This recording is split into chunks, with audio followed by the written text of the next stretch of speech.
और लोग भी कैसे कैसे, भाई छोड़िए, पत्नी छोड़िए, पिता छोड़िए, माता छोड़िए, शत्रु भी कैसा भाई। इस कहानी का तो विलेन भी कितना खूबसूरत है, कितना कमाल का विलेन है। उत्तम कुल पुलस्त मुनि नाती, पुलस्त का नाती है भगवान शंकर का अनन्य भक्त, दशग्रीव। 10 सिर नहीं है उसके, ये सम्मित है, ये जो रामलीला में लगा देते हैं।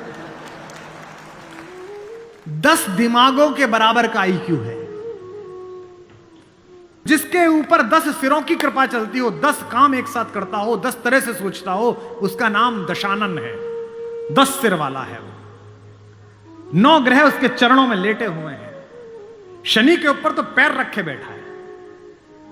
फिर भी राम से हार गया। क्यों हार गया, कारण बताता हूं। राम इच्छाओं से मुक्त हैं और रावण इच्छाओं के पाश में बंधा हुआ है।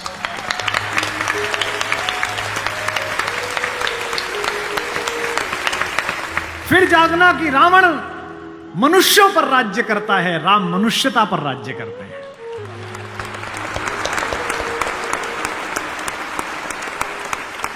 आपको पता है कि जब भगवान ने युद्ध शुरू किया तो पूजा की। राम ने कहा जामवंत से, जामवंत सबसे सीनियर हैं, वो भी ब्रह्मा जी के पोते हैं, रावण के दादाजी के दोस्त हैं, पुलस्थ मुनि के नाना के। कहा कि प्रभु महाराज जामवंत जी, मैं युद्ध करने जा रहा हूं, उससे पहले मैं पूजा करना चाहता हूं। जामवंत ने कहा करिए महाराज। तो बोले मेरे आराध्य तो शंकर हैं, शंकर राम की पूजा करते हैं और राम शंकर की पूजा करते हैं। इस कहानी से बड़ा समन्वय किसी का नहीं हो सकता। जामवंत ने कहा पूजा कर लीजिए महाराज। बोले मुझे एक ऐसा पंडित चाहिए जो शैव हो, शिव को मानने वाला, और मैं वैष्णव हूं तो वैष्णव भी हो। उन्होंने कहा कि इस जंगल में, इस युद्ध क्षेत्र में ऐसा कोई पंडित कहां मिलेगा भगवान। तो उन्होंने कहा पूजा कैसे होगी फिर। जो जामवंत ने कहा एक पंडित मेरे ध्यान में है, पर वो आपका पुरोहित बनेगा नहीं। बोले कौन। बोले पुलस्थ मुनि का नाथी महारथी रावण, वो शिव का भक्त है और वैष्णव भी है,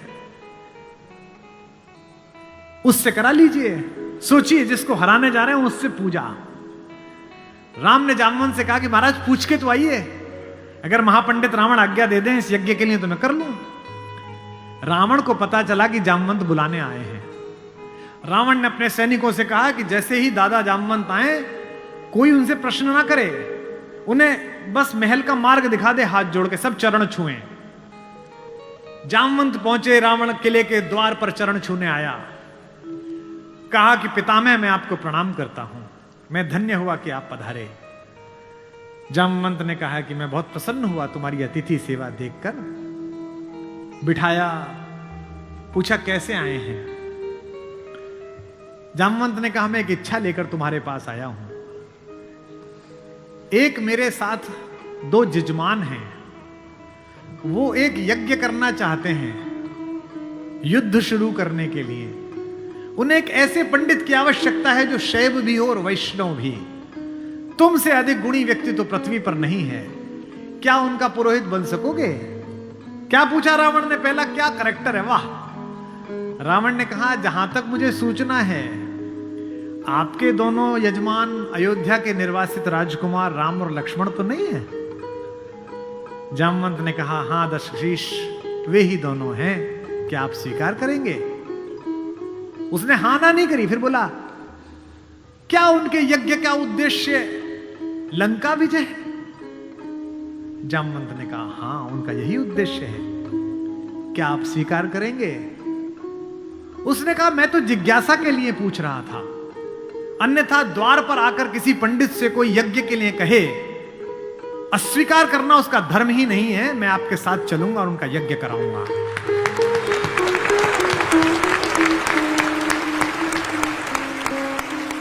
जामवंत ने कहा कि क्या मुहूर्त निकला। उसने नवग्रहों को बुलाया, बोले इधर बैठ, तू इधर बैठ, तू इधर बैठ। वो तो अपने ही हाथ में था, तू मिनिस्टर ऑफ स्टेट, तू फुल कैबिनेट। बता कितने बजे? बोले जी सुबह 5:30 बजे ब्रह्म मुहूर्त में, जिसमें हम पैदा हुए। तो उसने कहा ठीक है, 5:30 बजे का मुहूर्त निकला, मैं 5 बजे आ जाऊंगा। जामवंत ने कहा आचार्य हो गया अब तो रावण, आचार्य पूजा के लिए क्या व्यवस्था करनी है, क्या सामग्री लाऊं? उसने कहा आपके यजमान, मेरे यजमान जंगल में हैं, अगर यजमान के पास पूजन सामग्री ना हो तो पंडित का धर्म बनता है कि वो पूजन सामग्री लेके आए, तो मैं लेके आऊंगा। उसने अपने पुत्र मेघनाथ को जगाया, इंद्रजीत को, और कहा बेटा अशोक वाटिका जाओ, अशोक वाटिका जाओ और सीता से कहो मैं उसे मिलना चाहता हूं, एक विशेष प्रयोजन है।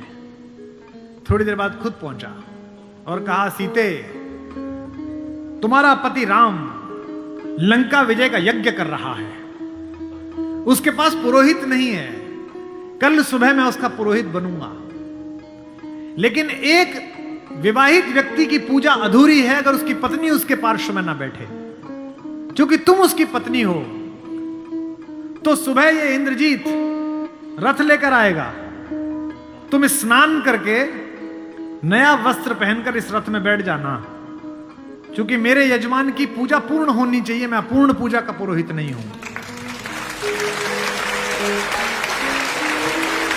और कहा कि तुम्हारी लंका से मुक्ति केवल पूजा तक की है, पूजा होते ही उठना और इसी रथ में वापस बैठकर अशोक वाटिका में आ जाना। क्या तो सीता, क्या राम और क्या रावण, क्या कहानी है ये। सुबह यही हुआ, शिवलिंग की स्थापना हुई, बालुका की मृत्यु से एक विग्रह बनाया राम ने अपने ओजस्वी हाथों से। राम आजानुबाहु हैं, घुटने तक हाथ आते हैं उनके, ये पुरुषोत्तम का लक्षण है। महाराणा कुंभा वे भी आजानुबाहु थे। कभी कुंभलगढ़ के किले में जाइए, 3 फीट का शिवलिंग है, नीचे बैठ के अपने ही हाथ से लोटे से रुद्राभिषेक करते थे बिना उठे। वे भी सूर्यवंशी थे, राम आजानुबाहु थे। उन्होंने अपने बड़े बड़े हाथों से शिवलिंग तैयार करा, धोती पहने हुए, तिलक लगाए हुए तेजस्वी रावण पहुंचा। राम और लक्ष्मण ने आसन से खड़े होकर अपने पुरोहित को प्रणाम करा। आचार्य, मैं दशरथ का पुत्र राम अपने छोटे भाई लक्ष्मण के साथ आपको प्रणाम करता हूं। दोनों ने पैर छुए रावण के और कहा कि आचार्य आसन ग्रहण करिए। आचार्य ने पूजन प्रारंभ किया। ओम गणपति गंगावाय। अब ये कि पत्नी कहां से आए? आचार्य ने पूछा राम से। मेरे यजमान विवाहित है? राम ने कहा हां आचार्य मैं विवाहित हूं। अपनी धर्म पत्नी से कहिए कि वो आपके पार्श्व में आकर बैठे। राम ने कहा आचार्य मेरी धर्म पत्नी मेरे साथ नहीं है। तो जामवंत ने कहा आचार्य पूजा कैसे होगी? बोले पितामह मैंने आपसे कहा था कि किसी यजमान के पास अगर सामग्री किसी भी तरह की पूरी ना हो, कोई व्यवस्था पूरी ना हो, तो आचार्य का धर्म है कि वो पूरी व्यवस्था बना के लाए। बेटा इंद्रजीत, यजमान की पत्नी को उनके पार्श्व में स्थापित करो। अपहरण गई हुई मां हमारी जगत जननी भारतेश्वरी पार्श्व में बैठी। पूजन प्रारंभ हुआ, सारी अर्चना हुई और पूजन के बाद रावण ने कहा कि मैं आप दोनों यजमानों को आशीर्वाद देता हूं कि आप दोनों जिस संकल्प के कारण ये पूजा कर रहे हैं, आज सारे देवता उपस्थित होकर आपके संकल्प को पूर्ण करें। मैं आशीर्वाद देता हूं। हमारे गांव में गीत गाया जाता था, बना पुरोहित रामचंद्र का जय का वर दे आया। जब चलने लगे तो राम ने पूछा, बोले आचार्य दक्षिणा? तो आचार्य हंसा। बोला त्रैलोक्य की संपदा आपके आचार्य के पास है, कुबेर का रथ आपके आचार्य के पास है, ऐसे में मेरा वनवासी मुझे क्या दक्षिणा देगा मेरा यजमान? तो राम ने कहा कि मैं रघुवंशी हूं, दक्षिणा के बिना पूजा कराना मेरे लिए निष्फल हो जाएगा, आप दक्षिणा तो मांगिए। तो रावण ने कहा कि मैं आपसे समय पर दक्षिणा मांग लूंगा। राम ने कहा उस समय में देने योग्य बचा या ना बचा? आचार्य बता तो दीजिए कि दक्षिणा क्या है। आचार्य ने दक्षिणा मांगी, उस पर रावण को भी राम की तरफ से प्रेम भेजा जा सकता है। आचार्य ने कहा मेरी दक्षिणा यही है कि आचार्य का जब अंतिम समय आए तब दोनों यजमान मेरे सामने उपस्थित रहें। एक अंतर समझ लेना राम और रावण में। आप ढूंढना आपके अंदर रावण है कि राम है। राम के पास जो है वो पर्याप्त है और रावण को जो प्राप्त है वो पर्याप्त नहीं है। रावण के पास पंचकन्याओं में पूजित हमारे मेरठ की पंचकन्याओं में सबसे सुंदर स्त्री मंदोदरी जैसी सती मां उनकी पत्नी है, लेकिन उसके बाद भी जंगल में घूमते हुए एक तपस्वी की वलकल पहने हुए युवती को अपनी रानी बनाना चाहता है। लेकिन युद्ध के आखिरी दिन जब रावण पड़ा हुआ है, नीचे निश्चेष्ट उसका शव पड़ा हुआ है, तो मंदोदरी ने विलाप करने के बाद पूछा वो कहां गया जिसने इसे मारा? लोगों ने कहा वहां बैठा। समुद्र के किनारे शाम ढल रही है, सूरज डूबने वाला है और रघुवंशी राम उदास एक पत्थर पर बैठे हुए कि इतना रक्तपात क्यों हुआ। दुखी है राम लाशों को देखकर। मंदोदरी गई, कमांडो खड़े हुए हैं उनको रोकने के लिए, लेकिन देखा कि माता मंदोदरी आ रही है तो पुलिस वाले हट गए, वानर हट गए। पीछे से पहुंची, चिंताग्रस्त राम ने अचानक एक स्त्री की छाया देखी जो पैर के आसपास आ रही है। राम सचेत होकर उठे और पलटकर कहा कि देवी मैं आपको प्रणाम करता हूं, इस निर्जन रण क्षेत्र में आप कौन हैं? मंदोदरी ने कहा हे राम, मैं रावण की दुर्भाग्यशाली पत्नी मंदोदरी हूं। राम ने कहा मां मैं आपसे क्षमा चाहता हूं, आपका पति बड़ा तेजस्वी था, महाज्ञानी था, उच्च कुल में पैदा हुआ था, ब्रह्मा का वंशज था, लेकिन उसने अनीति की थी इसलिए मुझे उसको मारना पड़ा। मैं आपके इस शोक के लिए क्षमा चाहता हूं। मंदोदरी ने कहा मैं इसलिए नहीं आई कि मैं तुम्हें कोसूं। राम ने पूछा फिर किस लिए आई मां?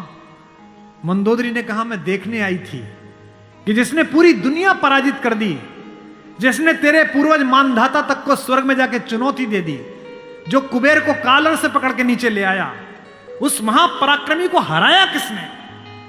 ऐसा उसमें क्या है जो मेरे पति में नहीं था? तो राम ने पूछा कि मां आपको पता चला क्या है? बोले हां पता चल गया, आने से पहले ही पता चल गया। राम ने पूछा क्या अंतर है? बोले राम एक मेरा पति था जो मेरी जैसी सुदर्शना होते हुए भी तेरी पत्नी चाहता था, एक तू है कि पीठ पर से भी पर स्त्री की छाया पड़ी है तो उठकर खड़ा हो गया है, ये उसमें तुझ में अंतर है।